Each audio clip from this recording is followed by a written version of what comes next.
باللہ من الشیطان الرجیم بسم اللہ الرحمن الرحیم اللہم فقہنا فی الدین۔ السلام علیکم ورحمۃ اللہ وبرکاتہ۔ آج ہم ام المومنین حضرت جویریہ بنت الحارث رضی اللہ عنہا کی سیرت کے بارے میں جانیں گے۔ آپ مدینہ منورہ کے قریب بنو مستلق قبیلے کی ایک باوقار اور شریف عورت تھیں جن کی زندگی اسلام کی رحمت، عفو اور برکت کی خوبصورت مثال بن گئی۔ آپ رضی اللہ عنہا کا اصل نام بروا بنت الحارث تھا۔ رسول اللہ نے نکاح کے بعد ان کا نام تبدیل کر کے جویریہ رکھا کیونکہ بروا خود ستائشی معنی رکھتا تھا۔ آپ رضی اللہ عنہا کے والد کا نام حارث بن ابی درار تھا جو بنو مستلق کے سردار تھے۔ اس طرح حضرت جویریہ ایک معزز اور با اثر گھرانے سے تعلق رکھتی تھیں۔ حضرت جویریہ کی پرورش عزت، وقار اور حیا کے ماحول میں ہوئی۔ اسلام سے پہلے ان کی شادی مصعفہ بن صفوان سے ہوئی جو غزوہ بنو مستلق میں مارا گیا۔ 5 ہجری میں جب بنو مستلق نے مسلمانوں کے خلاف سازش کی تو نبی کریم صلی اللہ علیہ وآلہ وسلم نے لشکر کے ساتھ مقابلہ فرمایا۔ اس جنگ کے بعد حضرت جویریہ قید ہو کر حضرت ثابت بن قیس کے حصے میں آئیں۔ دل میں غیرت اور عزت کی طلب لیے وہ خود نبی کریم صلی اللہ علیہ وآلہ وسلم کی خدمت میں حاضر ہوئیں اور مکاتبت یعنی کہ آزادی کا معاہدہ میں مدد کی درخواست کی۔ نبی کریم صلی اللہ علیہ وآلہ وسلم نے ان کی بات سنی، ان پر رحم فرمایا اور ان کو آزاد کر کے ان سے نکاح کر لیا۔ یہ نکاح صرف ایک ازدواجی رشتہ نہیں بلکہ رحمت اور حکمت کا عظیم پیغام تھا۔ حضرت جویریہ کے نکاح کے بعد صحابہ نے کہا، یہ رسول اللہ صلی اللہ علیہ وآلہ وسلم کے سسرالی ہیں، ہم انہیں کیسے غلام رکھ سکتے ہیں؟ چنانچہ 100 سے زائد قیدی آزاد کر دیے گئے۔ حضرت عائشہ فرماتی ہیں کہ میں نے جویریہ سے بڑھ کر کسی عورت کو اپنی قوم کے لیے اتنا بابرکت نہیں دیکھا۔ حضرت جویریہ نہایت عبادت گزار، ذکر کرنے والی اور خاموش طبیعت کی مالک تھیں۔ ایک روایت میں آتا ہے کہ وہ فجر کے بعد لمبے وقت تک ذکر میں مشغول رہتی جس پر نبی کریم صلی اللہ علیہ وآلہ وسلم نے انہیں جامع تسبیح سکھائی۔ نبی کریم صلی اللہ علیہ وآلہ وسلم نے فرمایا کہ اگر یہ کلمات 3 مرتبہ کہہ لیے جائیں تو یہ طویل ذکر سے بڑھ کر ہیں۔ وہ کلمات یہ ہیں: سبحان اللہ وبحمدہ عدد خلقہ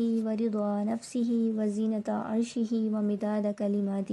حضرت جویریہ بنت الحارث رضی اللہ عنہا کی وصال کے وقت ان کی عمر تقریباً 65 برس تھی۔ انہیں جنت البقیع میں دفن کیا گیا۔ حضرت جویریہ ابتدا میں جنگی قیدی بنی مگر انہوں نے کبھی خود کو کمزور محسوس نہیں کیا۔ ہمیں اس سے یہ لیسن ملتا ہے کہ حالات چاہے جیسے بھی ہوں، ایمان والا انسان اپنا وقار کبھی بھی نہیں کھوتا۔ انہوں نے رسول اللہ صلی اللہ علیہ وآلہ وسلم سے مدد مانگی اور یہی قدم ان کی پوری زندگی بدلنے کا سبب بنا۔ لیسن یہ ملتا ہے کہ اللہ کے نیک بندوں کے ذریعے مدد مانگنا اور دعا کرنا تقدیر کے دروازے کھول دیتا ہے۔ اللہ نے ان کے لیے ایسی عزت لکھی جس کا وہ خود بھی تصور نہیں کر سکتی تھیں۔ سبق یہ ملتا ہے کہ جب انسان اللہ پر مکمل بھروسہ کرے تو اللہ بہترین راستے پیدا فرماتا ہے۔ ان کے نکاح کے بعد صحابہ نے بنی مستلق کے سینکڑوں قیدی آزاد کر دیے۔ ہمیں یہ لیسن ملتا ہے کہ ایک نیک عورت پوری قوم کے لیے رحمت بن سکتی ہے۔ حضرت جویریہ کی زندگی میں شور، شکایت اور شکوہ نہیں تھا بلکہ حکمت اور وقار تھا۔ خاموشی اور صبر بعض اوقات سب سے بڑی طاقت ہوتے ہیں۔ انہوں نے عہدہ، دولت یا دنیاوی شہرت کو مقصد نہیں بنایا بلکہ اللہ کی رضا کو ترجیح دی۔ ہمیں یہ لیسن ملتا ہے کہ عورت کی کامیابی اللہ ہی کی قربت میں ہے، نہ کہ صرف دنیاوی پہچان میں۔ حضرت جویریہ ہمیں سکھاتی ہیں کہ مشکل حالات بھی نعمت بن سکتے ہیں، دعا کبھی رائیگاں نہیں جاتی، ایک عورت صبر، وقار اور ایمان کے ذریعے تاریخ بدل سکتی ہے۔ سبحانک اللہم وبحمدک واشہد ان لا الہ الا انت